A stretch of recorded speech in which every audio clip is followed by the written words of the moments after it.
Dictation start now. Mr. Chairman, I rise to join my colleague on this side in supporting the motion of thanks to the President for having delivered his address to the joint session of both the houses. In a way, the address has become now a stale matter because after the address we have come to know about the railway budget as well as the economic survey and the performance of this government, and yesterday we had also the budget before this house.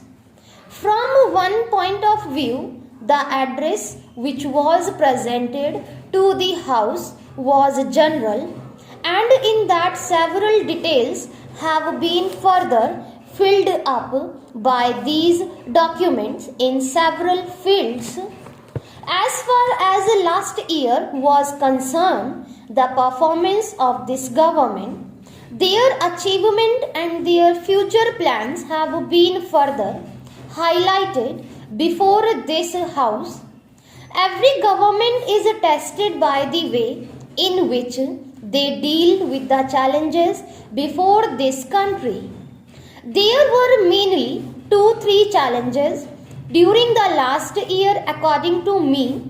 It is not necessary to repeat submission regarding the first challenge about the widespread drought arising out of the natural calamity and the way in which this government had dealt with that challenging situation.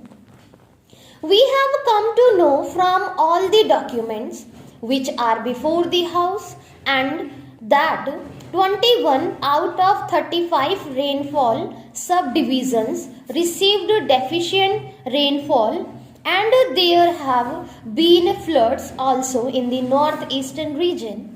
The steps that have been taken by this government are really commendable, and from this point of view, the mention in the address and the further details which are provided to this house go to show that no other government could have done better than what they have done in this field, or even as good as what they have achieved as far as the relief to the drought affected areas and flood affected are concerned. Generally speaking, the draft always transmits its effect to other fields of the governments also. Accordingly, slowly the industrial performance was also affected.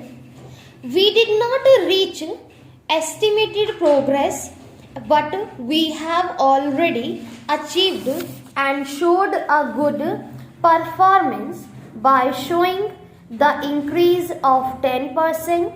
In this respect, there are several other matters regarding performance, but as my earlier speakers have already dealt with them, I would not like to repeat them within the short time available to me. I would only stress the shortcomings of the government. Firstly, as far as the industry is concerned, even though the performance is good and the achievement has been commendable, certain data were published in the Economic Times which are a little disturbing.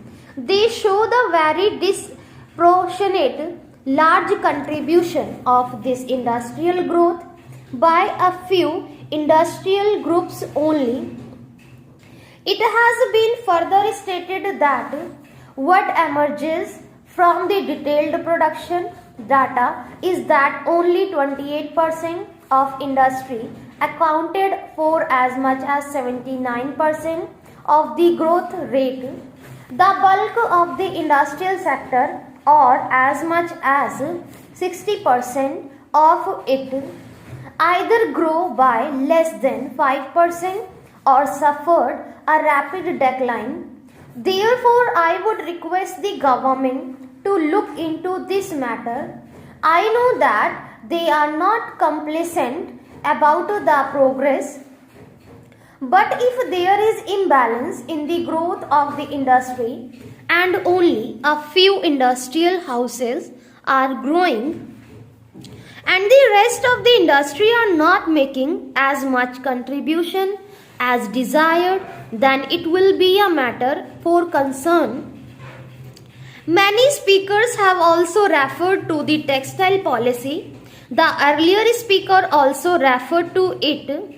Everywhere in all the sectors which are affected by this textile policy, they are agitated over the present textile policy.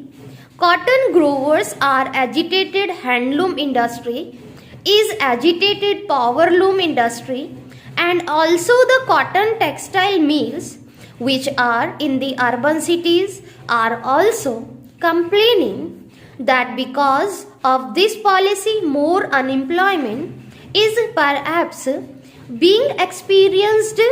It is pointed out that nearly 133 miles have been closed, rendering at least 1,66,000 workers jobless.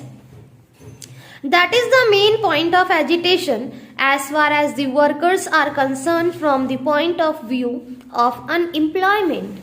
Next Monday, thousands of workers from Bombay are coming to Delhi to demonstrate about the unemployment problem and closure of sick mills in Mumbai. My friend said something about the deployment of military in Tripura. I would not like to join issue with him. He had drawn a parallel between the Punjab elections and Tripura elections. If we consider the matter carefully, the situation was not bad in Punjab after the death of the chief minister and when the elections were declared in Punjab. But in Tripura, the situation was very bad.